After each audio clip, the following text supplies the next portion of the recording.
There's a feeling most people in their 20s have right now, but nobody is talking about it honestly.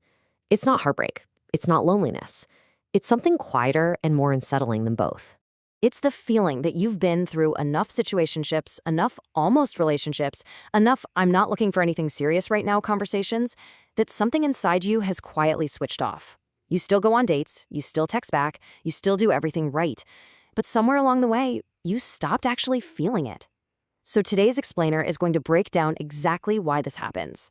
We'll be looking at what emotional numbness actually is, how modern dating plays a huge role, the signs that you might be numb right now, what's actually happening in your brain, and finally, how we can reverse it.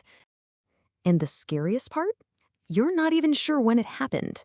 Today, we're going to talk about why, and more importantly, what it's actually doing to you. All right, let's dive into part one, what emotional numbness actually is. Most people think emotional numbness means you feel nothing. That's not accurate.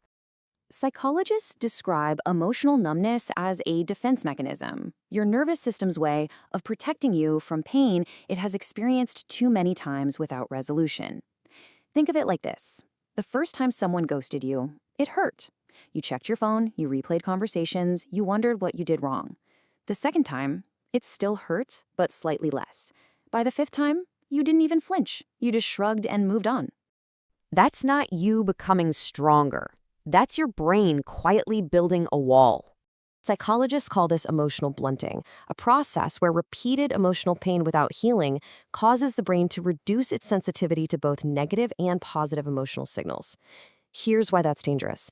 The same wall that stops you from feeling the hurt also stops you from feeling the joy. The same numbness that protects you from getting hurt too fast also stops you from feeling genuinely excited about someone good. You've trained yourself to feel less, and now you can't turn it back on when you want to. Which brings us to part two, how modern dating causes this. This isn't just about heartbreak. Every generation has had heartbreak. What's different now is the system itself. First, infinite options. Dating apps have created something psychologists call the paradox of choice. When you have unlimited options, your brain stops fully investing in any single one.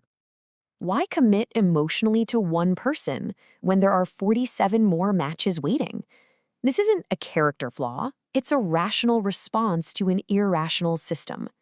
But the side effect is that your brain slowly stops treating people like people and starts treating them like options, and you can't deeply feel for an option. Second, the situationship trap.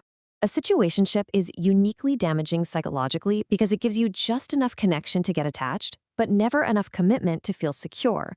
Research on intermittent reinforcement shows that unpredictable rewards create stronger emotional responses than consistent ones, which means the hot and colds, the we're not official but we act like it dynamic keeps you emotionally hooked while slowly exhausting your emotional system.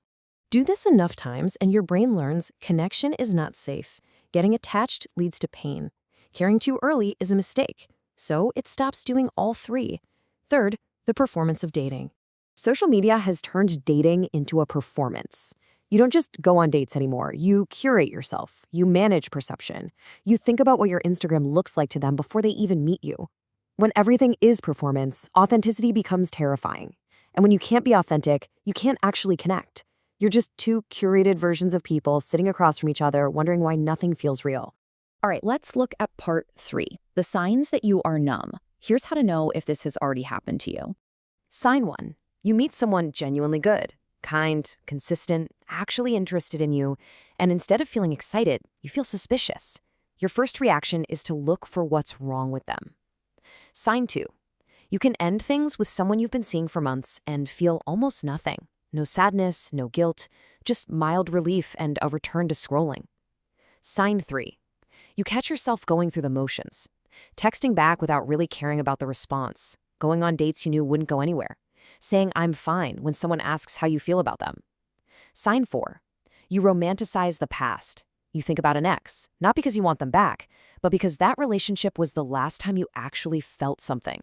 And you miss feeling, not them, just the feeling itself. If any of these landed, that's not a coincidence. That's data about where you are right now. Which leads us directly into part four. What happens in your brain? This isn't just emotional. There's real neuroscience behind it. When you experience repeated emotional pain, rejection, ghosting, inconsistency, Your brain's threat detection system, the amygdala, starts flagging romantic vulnerability as dangerous. Over time, your prefrontal cortex, the rational part of your brain, learns to suppress emotional responses before they can fully form. It's the same mechanism soldiers develop after prolonged exposure to combat stress. Your brain is treating modern dating like a war zone, and it's protecting you the only way it knows how, by shutting down the parts of you that could get hurt. The problem is, those are also the parts of you that could fall in love. And finally, part 5, how to reverse it. You cannot think your way out of emotional numbness. That's the first thing to understand. Reading about it helps, but recovery happens through experience, not analysis. Step 1, stop the bleeding. If you're currently in a situationship, you already know it's going nowhere. Every extra month you stay is another deposit into the numbness. The exit is uncomfortable. Stay anyway. Step 2, deliberately slow down. Emotional numbness is partly a speed problem. Modern dating moves so fast, swipe, match, text, meet, repeat, that your nervous system never has time to process what just happened before the next thing starts. Slow down deliberately. Talk to fewer people. Actually sit with how you feel about one person before moving to the next. Step 3, practice feeling small things. Numbness doesn't reverse in one dramatic moment, it reverses in small ones. Notice when something genuinely makes you laugh. Notice when a conversation actually energizes you. Notice when you feel genuinely comfortable with someone, not just entertained. Your emotional system is still there, it's just buried. Small, consistent signals is how you bring it back. If you watched this far, something in this explainer probably described you more accurately than you expected. That's not an accident. That's why we do this. We don't do generic advice here. We break down the real psychology behind what you're actually feeling, so you can finally make sense of it. Subscribe if you want more explainers like this, and drop a comment below. Which sign hit you the hardest? Be honest. The comment section here is judgment-free.